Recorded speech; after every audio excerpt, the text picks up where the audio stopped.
Comment être sûr de son choix quand on fait du recrutement? Depuis 10 ans que je fais du recrutement, je suis régulièrement confronté à la situation suivante. Des managers, des prospects, des clients, des camarades entrepreneurs qui veulent s'assurer qu'ils font le bon choix et qu'ils choisissent la bonne personne. C'est un choix évidemment stratégique pour une organisation.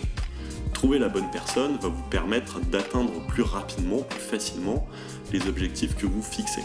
Un commercial pourra délivrer beaucoup plus qu'un autre. Un développeur pourra faire beaucoup plus de fonctionnalités qu'une autre personne. Dans cette vidéo, je vous propose quelques grandes pistes qui me servent à moi et aussi que je propose à mes clients pour s'assurer qu'ils font le bon choix en termes de recrutement. La première piste que je vous propose, c'est de bien définir votre pourquoi. Je commencerai par cette phrase de Sénèque, « Il n'est pas de vent favorable pour celui qui ne sait pas où il va ». En effet, une des erreurs majeures que je vois de la part de mes clients, c'est de tout de suite se concentrer sur les tâches que va devoir réaliser la personne. Je vous propose plutôt de vous poser la question quels vont être les objectifs que va devoir atteindre la personne, pour par la suite définir les tâches et enfin les compétences qui sont liées à la réalisation de ces tâches.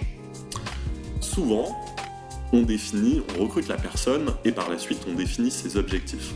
Je vous propose plutôt de faire l'inverse et de définir les objectifs de manière un maximum quantifiable, précise, réalisable, et par la suite de définir le profil que vous allez rechercher. Deuxièmement, réaliser une grille d'évaluation des compétences. Quand il y a un doute, il n'y a pas de doute. C'est une phrase que j'entends très régulièrement de la part de mes clients. Je suis en profond désaccord avec cette phrase. Sur quelles compétences est-ce que vous doutez? Pour cela, il faut au préalable réaliser une grille d'évaluation des compétences. Quelles sont les compétences que vous cherchez à évaluer dans votre process de recrutement? Définissez donc une liste de 10 compétences et pour chacune de ces compétences, une manière de les évaluer.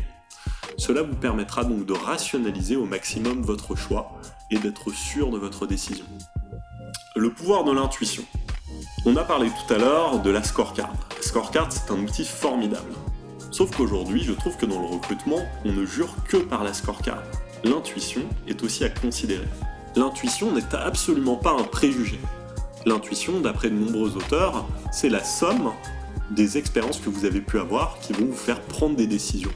En effet, c'est pas toujours simple de verbaliser son ressenti ou de mettre le juste mot sur ce qu'on pense ou sur notre ressenti à tel moment. L'intuition vous envoie des signaux forts ou faibles qui peuvent vous aider dans votre prise de décision. Quelles sont les motivations profondes du candidat que vous avez en face de vous? Quelles sont ses valeurs et en quoi le poste que vous lui proposez va lui permettre de rester motivé et d'être extrêmement puissant sur son poste?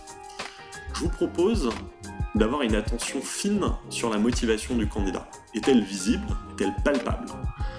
À compétence égale, une personne motivée sera évidemment beaucoup plus performante qu'une autre. Et je dirais même plus, pour avoir fait certains recrutements de personnes qui n'avaient pas toutes les compétences versus d'autres personnes qui cochaient tout, ce sont les personnes les plus motivées qui performent le plus.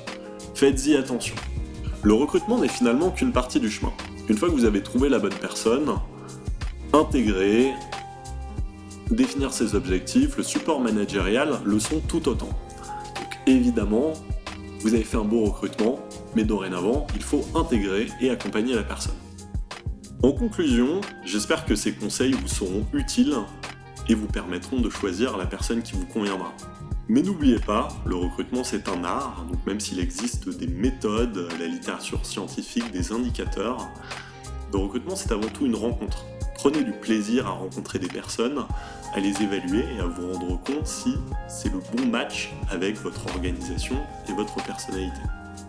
Je publie régulièrement des vidéos sur le recrutement, la marque employeur, le marketing RH, mais aussi le coaching carrière. Je vous propose donc de vous abonner et d'activer la cloche.